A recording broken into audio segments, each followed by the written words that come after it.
오늘의 말씀은 로마서 15장 1절부터 6절입니다. 본문은 믿음이 강한 자가 약한 자들을 위해 해야 할 것이 무엇인지 다루고 있습니다.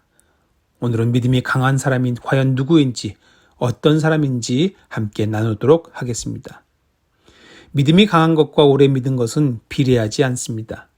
교회의 직분을 받았다고 해서 믿음이 더 건강하다거나 더 바람직한 믿음을 갖는 것도 아니에요.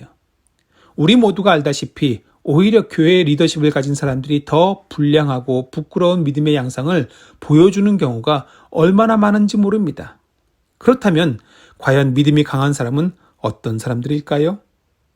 교회에서 이런저런 많은 직함과 역할을 맡았다고 강한 것도 아니고 많은 은사와 달란트를 받았다고 강한 것도 아닙니다.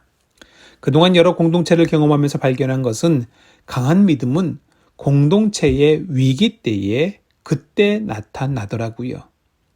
교회가 평안한 때에는 그 사람의 믿음이 강한지 덜 강한지 잘 모르고 지나갑니다. 강한 믿음을 가진 분들은 교회 공동체가 위기를 만났을 때에 조용히 기도의 자리를 지키고 기도의 불이 꺼지지 않게 하는 분들입니다.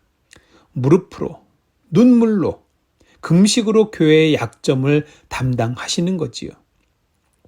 누가 시켜서 하는 것도 아니고 그저 심령 가운데에 하나님께서 기도의 자리로 부르시는 그 소명을 깨닫고 갈 뿐이에요. 이런 분들은 이름을 내세우는 경우도 없고 직함을 요구하는 경우도 없습니다.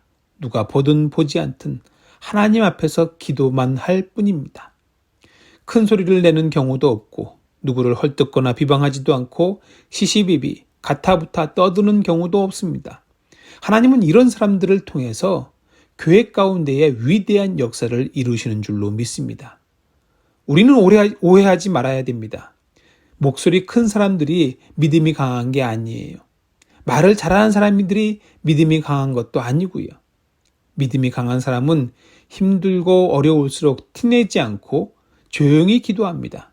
그러면서 다른 사람들에게 왜 기도하러 나오지 않느냐고 비난하는 경우도 없습니다. 절대 그런 비난의 목소리를 내어서는 안 되는 것이 정말 기도하시는 분들은 드러내는 경우보다 드러내지 않는 경우가 훨씬 더 많기 때문이에요. 생각해 보세요. 기도의 자리로 나를 부르시는 하나님이 과연 나만 부르실까요? 아니거든요. 하나님은 나 외에도 예수 그리스도를 본받아 뜻이 같게 하셔서 한 마음과 한 입으로 영광 돌리면서 기도하는 사람들을 늘 이곳저곳 당신의 사역의 현장 가운데에 여기저기 숨겨 놓으십니다. 아마도 우리 교회에도 이런 분들이 계실 줄로 압니다. 이런 분들은 지금 코로나 때문에 교회 출입이 자유롭지 못한 게 더 힘드실 거예요. 코로나, 그렇지요. 분명 한국교회의 위기임이 틀림이 없습니다. 그러나 이 위기에 강한 믿음을 가진 자들을 하나님은 들어 쓰십니다. 그들의 기도가 우리 성답교회 그리고 한국교회가 바르고 건강하게 이 위기를 극복하는 데에 분명 미랄이 되게 하실 겁니다. 오늘 시간을 내서 조용히 교회와 공동체를 위해서 기도해 주시기를 부탁드립니다.